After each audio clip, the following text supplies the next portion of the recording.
Okay, so we're starting astrology and we're going to tie this into class. This is how you identify your values.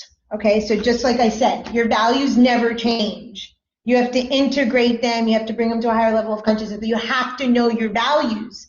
You're going to put them in words like we did in the class today, but this is a way to identify your clients really fast. They can tell you it's a lie. It's not a lie. First of all, let me tell you about the chart structure. The chart has 12 houses. We're going to only focus on the first 4. The first house, number 1 in your chart, you'll see 1, 2, 3, 4, has to do with the body, obviously genetics. We're not discounting the body, and sort of like your mask, okay? It has to do with like the physical, the face you show the world. Your second house, this is the values house. All 4 are values, but this is the main one. I'm going to mention a second the 8th house here, and I'll get to that in a second. The values has to do with your money and your value system. The third has to do with your siblings, your neighborhood, your school from K through 12. So all the things that sort of made you a child. And your 4th is the actual physical home that you grew up in. So take out your chart.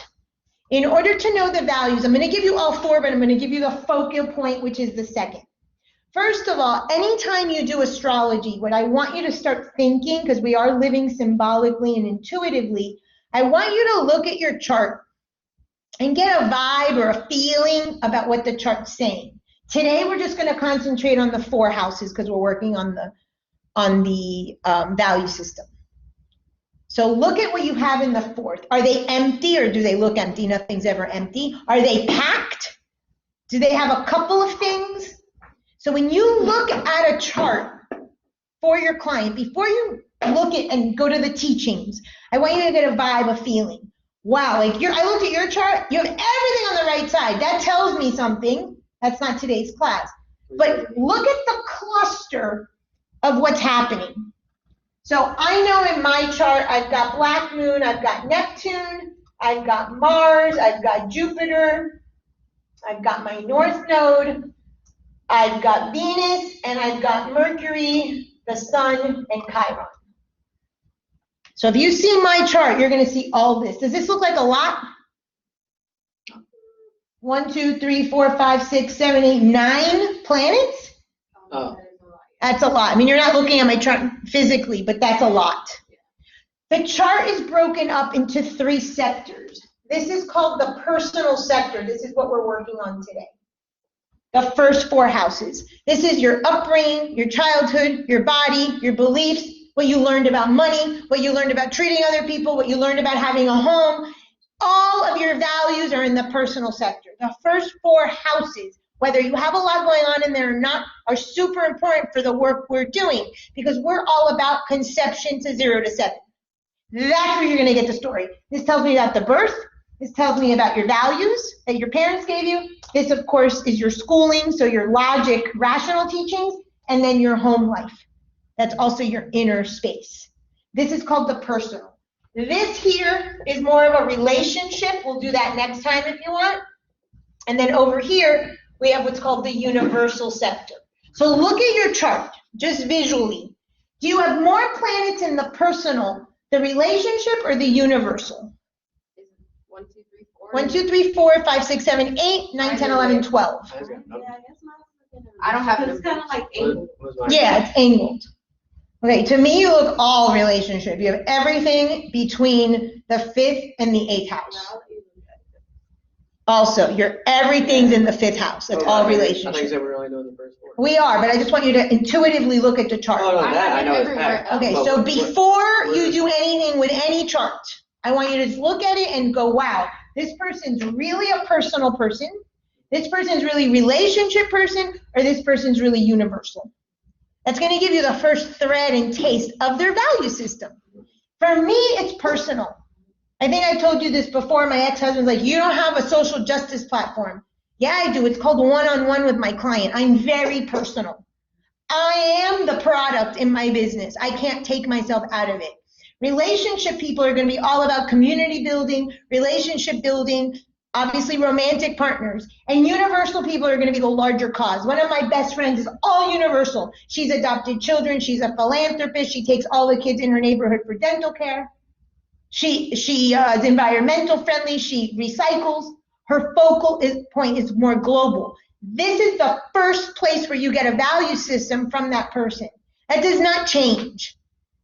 Okay? So this is very much about me. This is my chart. It's very much about me. Yes, this world is about me, but I also learn and grow with one-on-one. You're going to be much more about relationships. So more of your lessons about the earth you create going to be relationship sector, and then universal people, more causes, social justice type of stuff like that. That's the first layer of the value system. Okay, so you have to first see that, and that you just see with your eyes. Where does your eye take you? Where's the cluster? Your whole fifth house is packed. Wow. Okay, so that's huge. You're gonna have like 10 children. Okay, now let's go to the personal sector. Everybody has the first 4 houses. No house is empty. That notion and nonsense of a house is empty. It happens to be that I don't have any non-planets, but my 5th house has no planets. It doesn't mean it's empty. We have, this is called a cusp.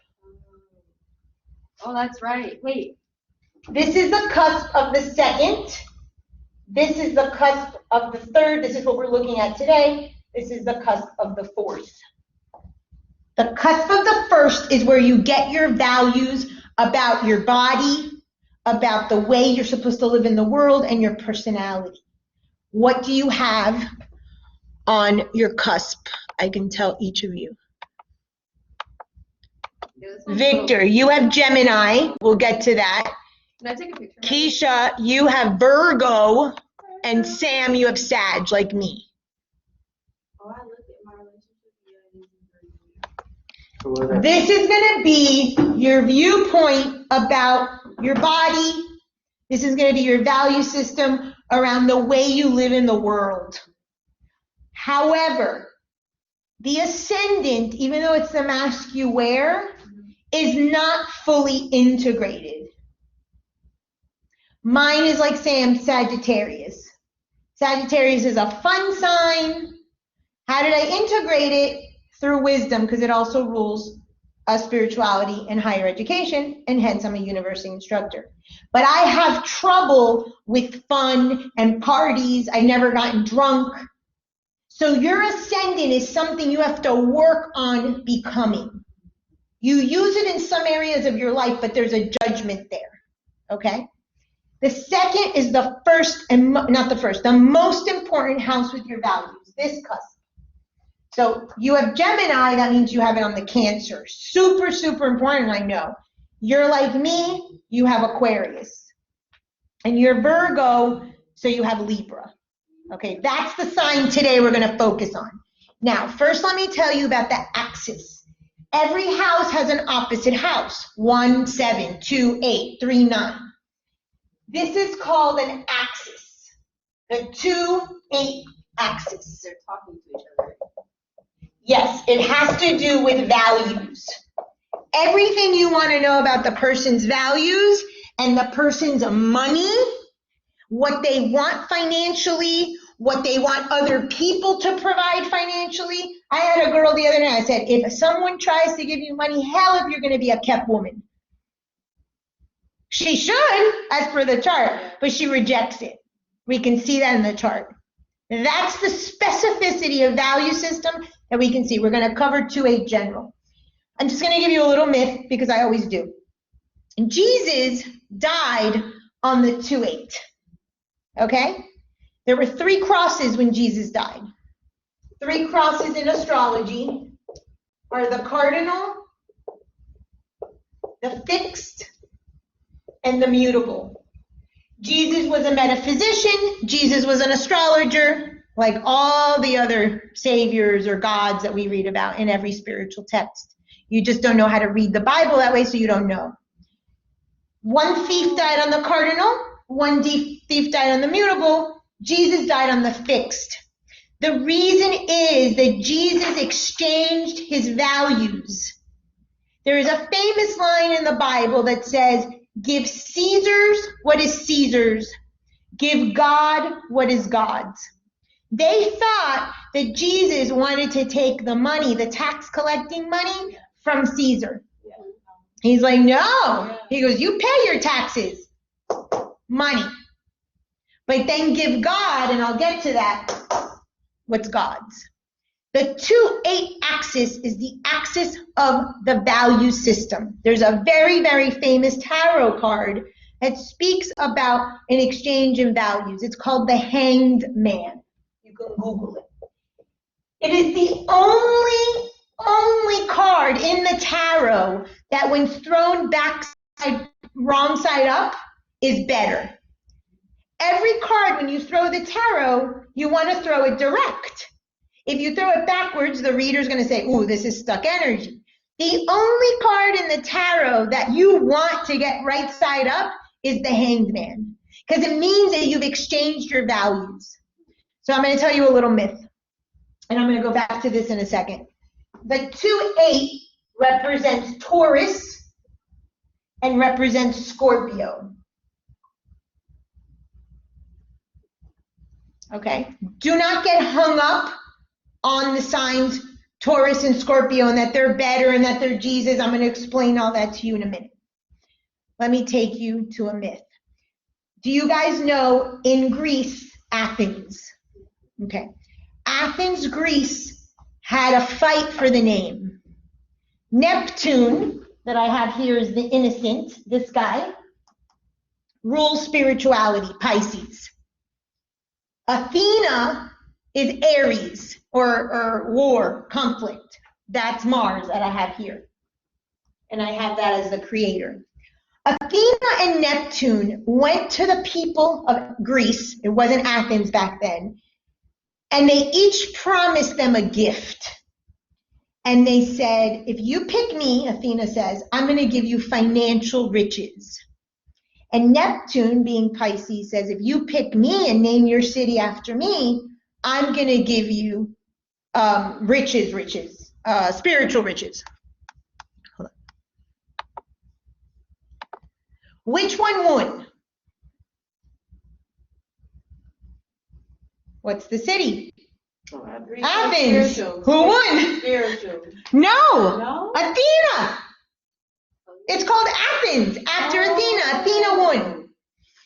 So the Western world, okay, this is important. We're not going to go into the chart structure too much, but this is a symbolism of the Western world, and that's the Eastern world. That does not mean that the West part is more material than the spiritual. It relates back to this, the 2-8. I'll get there. The Western world, capitalists like us in the United States, we think value is financial. Image, money, cars. Hello, we're in Miami. That's all it takes. Look at Miami. These are the values.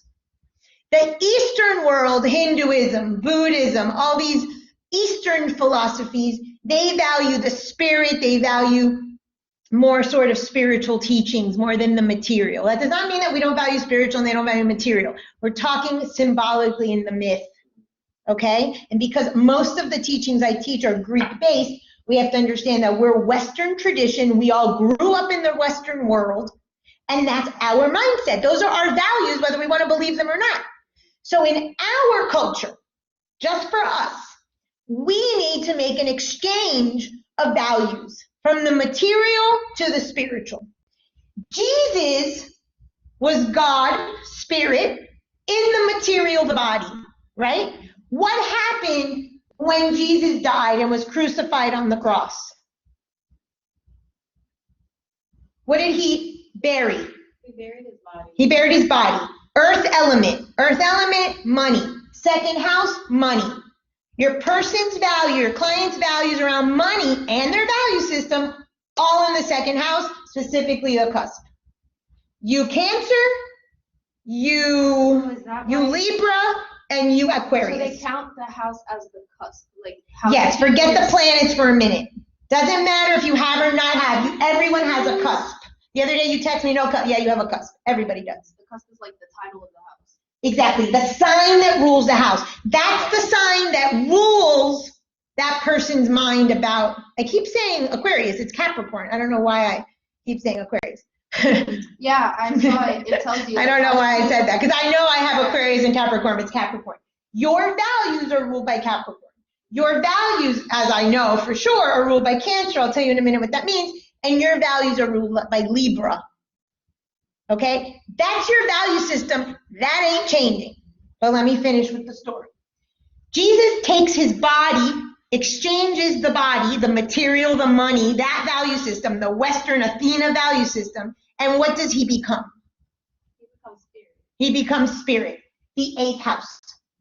So he dies on the fixed cross. Taurus rules money, real estate, financial riches. Scorpio doesn't mean it rules spirit, but it rules change. From the ashes you will rise, confronting your shadow. You want to know the dark side of your value system, of how you manage money? Look to the 8th. The 8th house is also other people's money. I supported men. My moon, my emotions is in the other people's money. You love me, I'm only worthy if I give you my money. Then you'll love me. I learned that fucked up lesson in my childhood. What's Virgo in the second house? Hold on, we'll get to the signs in a second. First, I need you to understand the meaning, okay? Your client and you needs to have an exchange of value systems. There's no planets even better. When it's planets, it gets a little more complicated. I'll get to that, but let's just look at the cusp. So I have Capricorn and I have Cancer. My 48 to 52 has to be in between that. Capricorn, ambition, hard work, rising to the top, being the leader. Those are good qualities, but they can be detrimental. That's my Jafar. Cancer is emotional, sentimental. Oh, here, take all my money because I love you. Let me buy you a house and you leave me. My story. That's not good either. The middle is, wait a minute, let me work hard, save some, I'll give you some, but you give me, and let's make a nice, happy family. I'm just talking family-wise. It could be the way I manage my money, it could be my values, it doesn't matter. You need, like Jesus, to make a 48 to 52 between your 2 and your 8th house. But if you want to know your client's value, you look at the cusp, and if they happen to have planets like I do, then the planets. We'll get to the planets in a second. I first need you to understand the 2-8 axis is the values, the light and the shadow that your client has, and your job is to help them find the middle ground, first for yourself. So you have Cancer.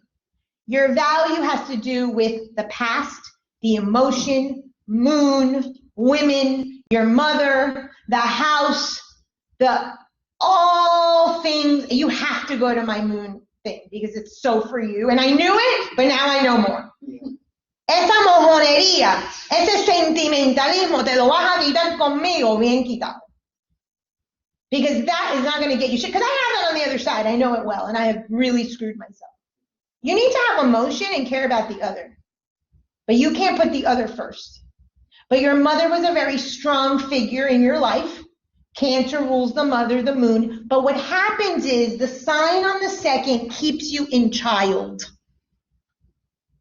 So if you are sentimental, super emotional, making financial decisions based on emotion, which you do, baby mama, all that, you're never going to grow.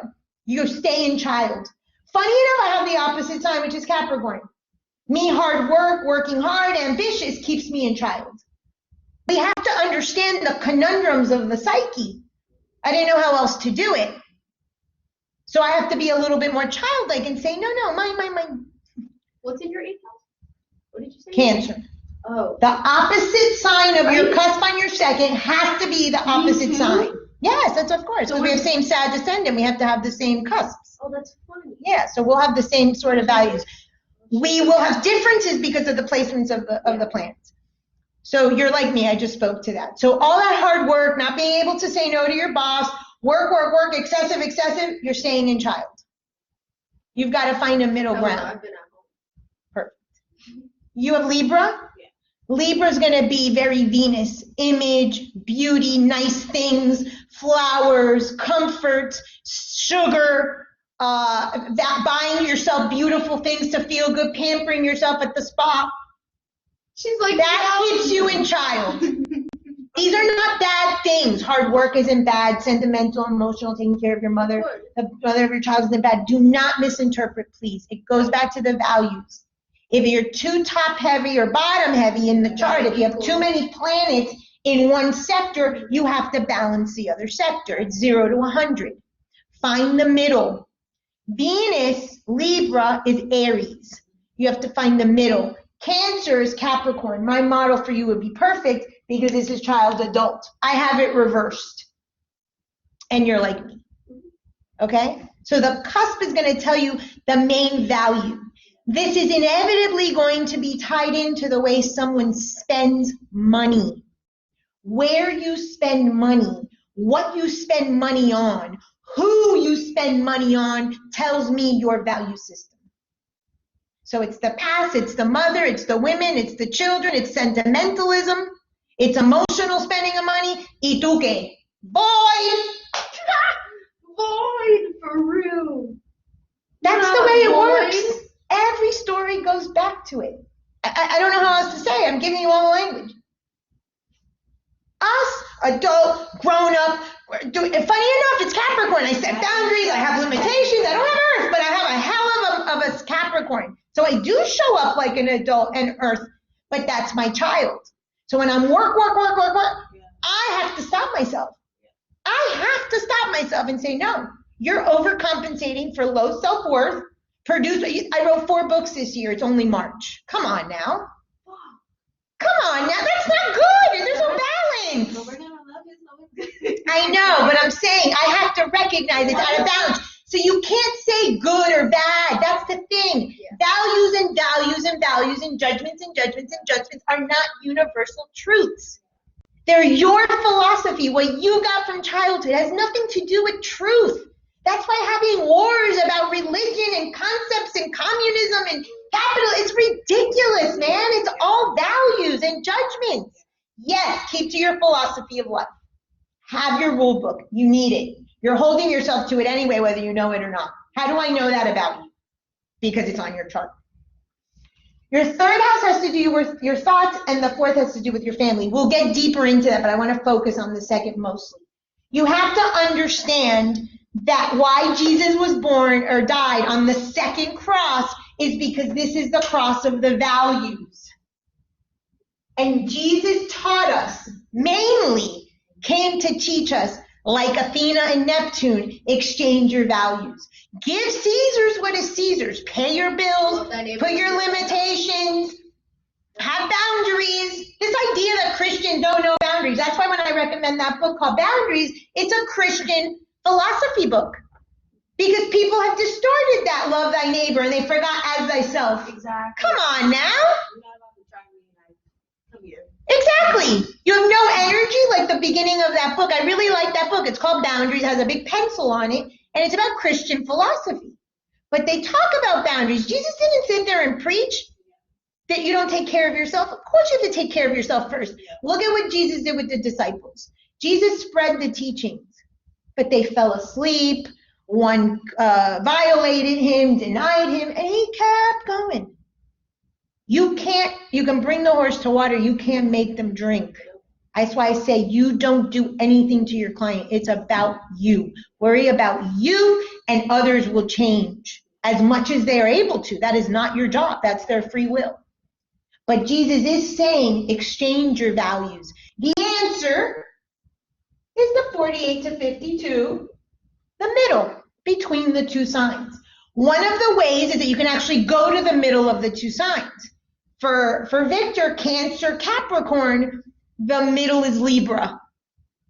Libra is a sign of balance. For us, it's Capricorn, Cancer, also Libra. So reverse, but the answer is the same. And you have what? Libra, Aries. Your answer is Capricorn. Adult, grow up, say no to yourself, put some limitations, some hard boundaries. You don't need every nail polish and every makeup kit at Sephora. That's funny. We go to get food and she's like, wait, let me go to Sephora. How do I know that? How do I know? I'm not anything. I know. Anything though, you walked out. Okay, walk in, browse, but don't buy. That's the middle ground. I'm not saying to never buy, but I'm never gonna. I did it for like 2 years by myself. Anything except for my needs. Okay. It was crazy. Okay. So that's a 0 to 100. Maybe buying every other time would be a good. Every time I go into Sephora, one time yes, one time no. He can't not take care of his women or not pay on a date. That's not going to happen. His mother would turn in her grave. Of course you're going to pay for the bill. But I'm here to tell you, you pay 50% of the time. Yes, I like it. That's your midpoint. So you have to find what works for you within your value system and find that middle ground. The midpoint is basically the middle of the two. So count the houses, 2, 8. What would be the middle? 11, I think? The 11th house cusp? Whatever, count that. I have Libra on the 10th and the 11th, so whatever that is, the 10th, I guess. I have Libra in the 10th. Okay, so that's your midpoint, would be around your 10th. 10 and 11. Yeah, I have Libra on both, not cusp, but wherever the cusp of Libra is. I guess mine would be the 11th. Mine's the cusp is the 11th. That's your midpoint. Could be by house, could be by planet, but we're just looking at sign. Any questions on Jesus, the cross, the value system? Okay. Okay. The main one is the 2, 8. Now look at your chart and do you have planets in the 2 and or the 8? Clients that have stuff in the 2nd and not in the 8th need to balance with the 8th. Clients that have too much in the 8th and nothing in the 2 or less in the 2 are top heavy, need to bottom heavy and balance it out.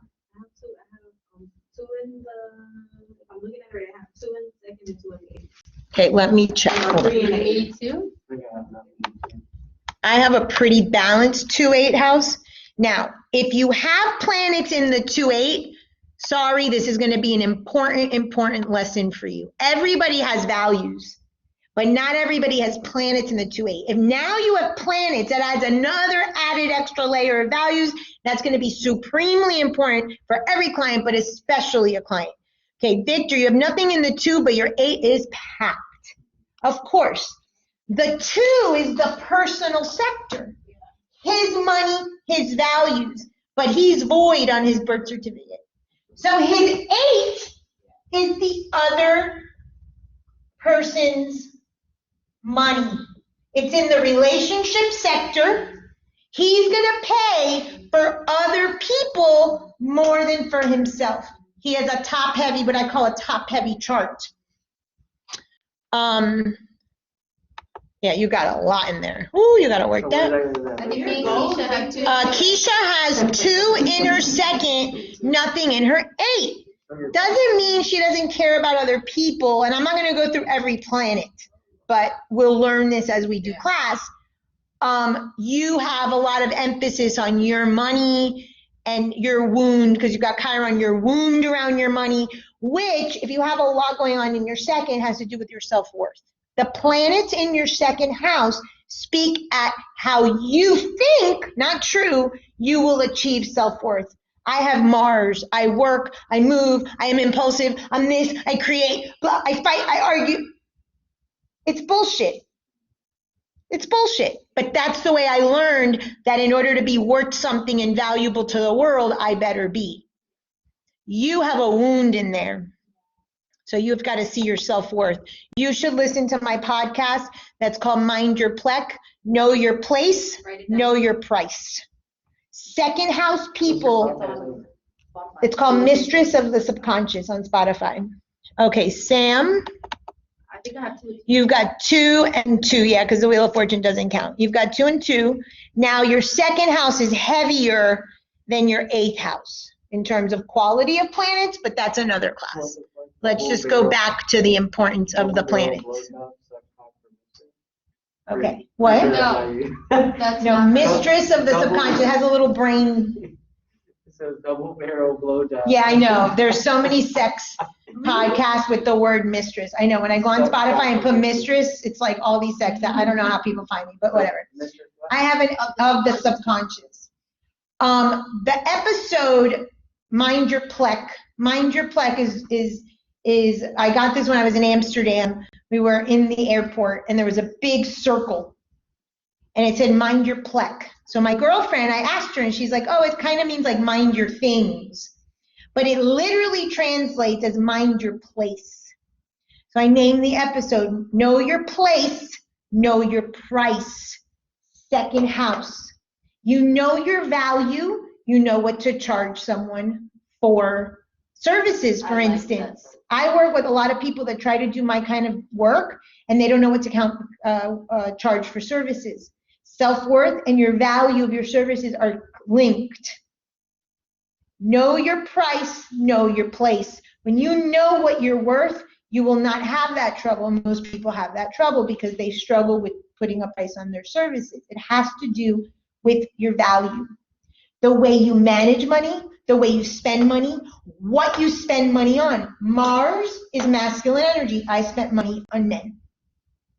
I also spent money, Jupiter, which is higher education, spent a lot, and spiritual teaching. That's where I spend my money. So one house and planet has a lot of meanings. Okay? It also says that my spiritual growth, Jupiter, is associated to knowing my values and knowing my place. Okay? So the planets that are in there, if your client has no planets, remember, they have the cusp, it tells it all. Remember we did the decanads, the little 10 that I said you're a Virgo, Capricorn, or a Virgo, whatever the other one is, Taurus? Same thing. Wherever you have the planets is going to say part of the decanads. We'll go into that when we do planets. But today it's just about the house and how to get the value system. The sign on the cusp is most important. If they do have planets, it's going to speak to how they use their money and how they have self-worth issues. Neptune, I think Sam has Neptune in your second. Neptune in the second looks like this. I don't care who it is. I don't care what your story. You have low self-worth. No, it's a planet inside. I think you have Neptune. When I see Neptune in the second in a chart, I directly speak to the person about being a doormat, not valuing themselves, not putting boundaries, and not having self-worth. Because Neptune is the planet of low self-worth. That's your second or your eighth? That's my second. Oh, perfect. Okay, so you're good. So you have it in the eighth. I know I saw it in one of the axes. In the second specifically, Neptune speaks to low self-worth. I don't care if the person is a gazillionaire. Is that Neptune? No, that's Uranus. Neptune is that one. This one? Okay, in the seventh. I was wrong. Oh. Okay, perfect. Okay? When someone has the sun in their second house, the focal point becomes making money. Yeah. Oh. Their values are directly related to making money. They're gonna make money. They're gonna care about money. They're gonna invest their money. They're gonna save their money. Those bitches ain't giving money to nobody. If you have Venus, like you, Libra, you're gonna like beautiful things. You have Chiron. Chiron is the wound. I'm just gonna give you some keywords. Chiron is the root. Wound I have here is orphan. There's a feeling of being abandoned, not being worthy. Maybe your parents didn't give you enough money. You have to fend for yourself. So you identify not having money with feeling abandoned. Those are protection issues, okay? And therefore you might overcompensate and make a lot to surround yourself with money and things, because the second house is values, it's also things, to make you feel better. That's hoarding and that's not gonna get you anything. Uranus, people that have Uranus are gonna make money untraditional ways. In what house? In the second, this is all in the second. Okay. They're gonna make money untraditional ways, unconventional ways. They're going to pilfer their money. They're not gonna be able to save a penny because they're gonna view independence as either having money or the ability to spend money, and they're gonna have difficulty saving money. Saturn, people that have Saturn in their second always feel they never have enough. So my ex-father-in-law had Saturn and I have Jupiter. People that have Jupiter always feel there's an abundance. Somehow the universe is going to provide. Somehow I'm going to make money. So my father-in-law, an ex-father-in-law, and I used to talk about this, and I would be like, you have $20, and go, damn, I only have $20. I have $20. I say, damn, I got $20. Let's go spend it. It's perception. It's a value system. It's not wrong or right. It's just what is. Mars. I have Mars. I know this well. Make a lot of money, very focused in making money. People that have Mars are going to be very apt at making money. Doesn't mean that they're not going to spend it usually as I did, but you will have the capacity, because if it's the creator archetype, you're going to create many creative ways to make money. The moon. So he has Cancer, which rules the moon. So whether you have Cancer on the cusp or moon in the second, you're going to spend money on emotions. That's going to be an extremely emotional topic for him. So you've got to work with that client to help them not make emotional purchases. They're going to try to deal and heal their emotional issues via money. That's a tough one. Venus, again, spa, beauty, love, sugar, great. They're going to be really good at making it, very good at making money. So Sam can make money a lot. How she spends it, other story. Venus loves to pamper herself, loves beauty, plus she's a Libra. Mercury. If you have Mercury in the second, you're going to usually make money in very creative ways, usually in your thoughts. People that have Mercury can have like 15 ways of making money. They can have stocks, they can have real estate, they have a job, they can have this, they can have residual income. They're super, super clever in ways they make money. This is the same for the cusp. Mercury is Gemini, Cancer is the moon, Uranus is Aquarius, Neptune is Pisces. So the planet I'm saying goes with the cusp too. So if you have the planet or the sign on the cusp, this is true. You have Virgo's your ascendant. And the sun I already told you about. I think that's all. Pluto. People that have Pluto have a capacity beyond to make money. They have so much capacity. If they do or don't, that's another story. But they have a supreme capacity to make money because Pluto is the deep riches. Think of the caves that have all the coins and stuff, or the treasure chest. The thing is, because it's the second house of self-worth, if they don't have self-worth, they're probably not going to find the way to access those riches. I'm going to tell you a second about Taurus in a second. In Chiron we talked about. So those are the planets if they're in there. So by sign on the cusp or planet in the second, your value that you got from your parents, and you can ask them. In my case, Capricorn, my dad was a super, super hard worker, worked every day of his life. He's 80-something, he will die working. That's ambition, that's hard work. I have that in me.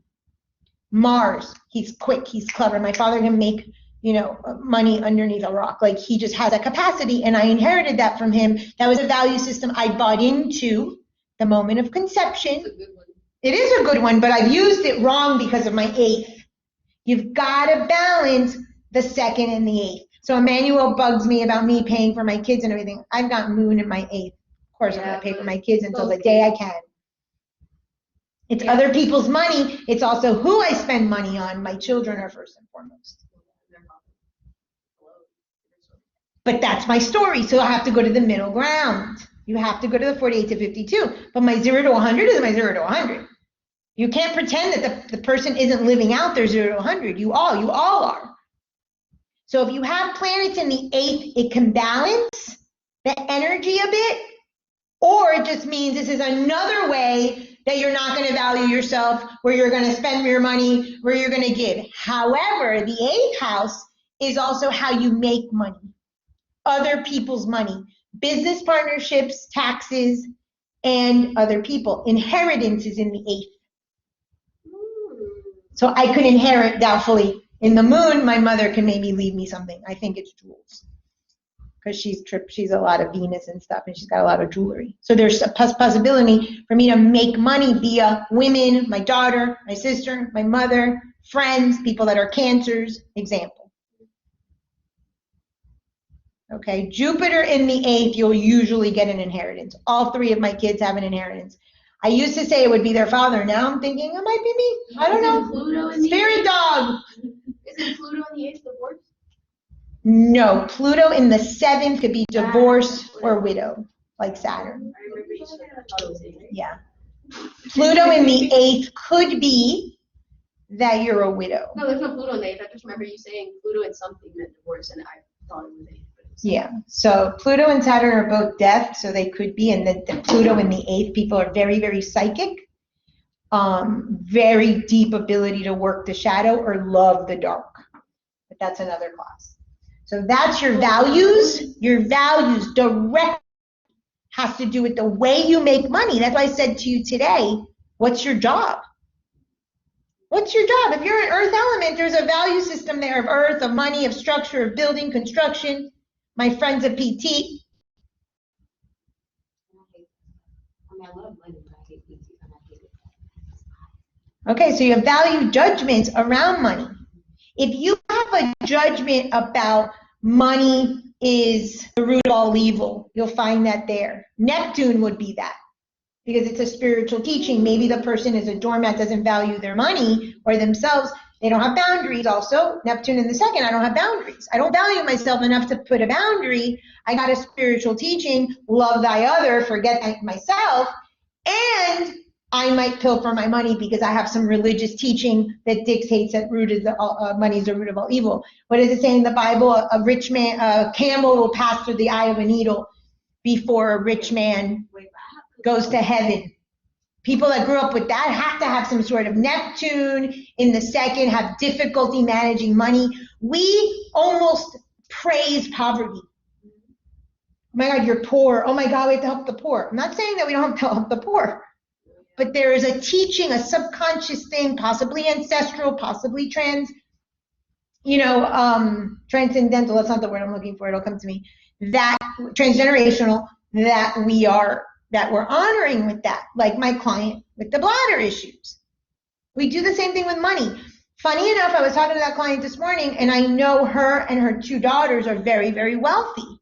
And I said, you know how funny is that all of you are wealthy, yet you all have scarcity issues, and she admitted it. So just because you have a lot of money does not mean that you have not scarcity. I don't have scarcity issues. I've got Jupiter in my 2nd. I have abundance issues. Sagittarius rules abundance, and Jupiter rules abundance. That's my problem. I don't write 1 book. I write 14. That's dysfunctional, people. I know I'm overcompensating. I get that.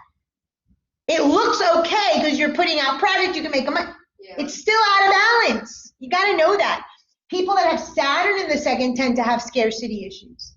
Funny enough, I've got Capricorn that rules Saturn on the cusp, but I don't have scarcity issues. I have self-worth issues about self, but I don't have money scarcity issues. So this teaches you about people, so you can ask people how they manage money. Random question. Sit a client down. Tell me about your budget. You've never met them before. You see some themes in their chart or in their questionnaire. Tell me about your budget. Oh, I'm the worst at managing money. Oh my God, I have a spreadsheet. I manage everything. I save every receipt. One question has nothing to do with what they came for. You see their whole thing. Because our money, our self-worth, and our values are all attached. I feel like this is such a joke at this point. Like it's right there. Right? I don't know how else to say it. And people will look you straight in the face and say, no, that's not true. No, it's not. Of course it's not. And I just don't put up with that because I have an ego the size of Jafar, and I say, no, you don't know yourself. Let me tell you who you are. It's going to happen just like you did when you went home and you were like, Exactly. And then you came back to that person, you were like, nope, I'm going to be what you are now. Yeah. She didn't believe it at one point. She was like, Of course, we all have that because that's the delusion we have to get out of. The snow globe. Wherever you have Neptune in the chart, that's where your snow globe is biggest. That's also your Pisces cusp. I happen to have Pisces in the 4th. I happen to be Pisces. So my snow globe of delusion was my home life, which was the cult that I had to shatter. I have it in the 7th, right below the 8th. Okay, so you have to shatter the illusion of marriage. Your parents did not have a great marriage, all of that. Of course. Your I'm Neptune well aware of that. Girl, look at it. What are you not looking at? is in your 8th. Sex, money, Those are the numbers. values, giving to other people. What do you mean by like sex and money? There's just not clarity. Neptune is not clarity. There's a snow globe around that. Maybe what it should look like. Okay, we could talk more about that. We could do a little astrology in your chart when we do your session if you want. It leads to houses. Just so you understand yourself a little better. You're gonna love the shadow class because that's gonna speak to the dysfunction. That's like a codependent type of thing. It's not your moon, but just so you know that's part of that. Any questions about values, cusp, listen, cusp, self-worth, money, maybe even your career path that you choose. Super, super important, whether your client admits it or not, whether they know it or not. This cusp and the planets in the second refer back to that conception story. What their parents felt about values, what their parents felt about money, what they were doing financially at the time, their own self-worth that your child, your client, you got at conception. They are buying into this story and these values whether they're aware or not. So what I did with you in class today about what are your values was simply to get you to this. I don't say to not waste time with clients. Of course, have them write it down, but you see that in 2 seconds you could see it. So that could be an activity you do with your client. You know the cusp, you ask them to write and then you show them. That's another way to get them to kind of buy in and go, look, this is you on a piece of paper. That's a great activity with the client. Tell me 3 value systems. And did you write any down? We did it mentally. We were like, oh. Do you remember what you did? What your values were? Okay. So when they write them down, writing it down sort of says, oh, wow, this is true. You can take them right back to the sign, to the cusp, to the planets. Then that might be like, oh, shit, this is written. Oh, my God, this is me on a piece of paper. Tell me more. This is the best tool of self-exploration that I've ever found. And I have studied every tradition. But this is you on a piece of paper. And honestly, I teach astrology for a living. That's part of what I do, and people are fascinated. Is all this information the same everywhere? Because I feel like if you Google something, it gives you like a different Okay, answer. Google is going to give you a very what I call mundane view. Venus in the second, you love beauty. Yeah. Venus in the second, be an interior designer to make money. I don't waste time on that shit. Do I have clients that want to know the fluff? Am I going to meet the guy? Should I get this job? Yes, of course, you answer those questions. I'm a metaphysician. It goes back to that origin. It goes back to my philosophy. I am not the person for you if you want fluff in anything I do. Do I have to soften up and speak your language and give you some fluff? Sure. But I'm going to always take you back, because that's my style, to the true teachings, to the metaphysics, to the archetypes, to the psychology, to the spiritual. So I'm going to speak to you. I want to give you one more thing before we finish. I'm going to speak to you about the spiritual language, the metaphysical teaching, a myth, a symbol, because that's my language. I do what I call esoteric or archetypal astrology. I don't do fluff, mundane astrology. When I teach students, I of course teach the stuff, but then I teach the mundane myth. That's the one you're going to share with your client. How come this is what's happening in your life? You're living out this myth. But then I teach you, the student, the metaphysical or the esoteric myth. That'll change your friggin' life. That changed my life. In the 7 gates, I start off with the myth of Nemesis and Busiris, which is the Gemini teacher or whatever, Herculean myth. I use a book called The Labors of Hercules. It explains the spiritual path. It ironically connects to the wheel, to astrology, makes sense to me. I teach that to students. They usually don't do that with a client. I rarely do. But I will teach the client the mundane myth so that they understand. So I'm going to give you a quickie primer. The second house is Taurus. Even though you don't have Taurus in there, Taurus means, oh shit, Taurus means, thank you. Taurus means the top is our thoughts or emotions, and the circle means spirit. So our thoughts or emotions about money, because it's Taurus, the thoughts or emotions about our value system supersedes the spirit. We have to learn to balance, to ride the bull. The bull is symbolic of desires. The second house, whether you want to know it or not, is your values, because those are your desires. Those are your belief systems. They do not make them true. You have to have a belief system in this life, and you have to own it. But you have to ride the bull of desire. You can't ride you like people in Miami. That is the best backyard we have. What you don't want to be. Wow. Okay? I mean, that is there. It's scary. It's in our- That is the Athena sort of saying, let me give you the riches. So you've got to find to manage the Athena with the Neptune. Okay? So yes, definitely you have to have money, you have to have food, you have to have sexy things, you have to have your desires. I always say that. You honor the body, you honor your money, you honor what you value in terms of material. You might obviously honor your self-worth with nice clothes, but you have to balance that like Neptune with the spirit. The Eastern world took the spiritual teachings, the Western world took the material. The answer's somewhere in the middle. I don't know what that would be geographically, but that's in our chart geographically at that cusp midpoint. I've got to go. Any questions? This is super, super, super important.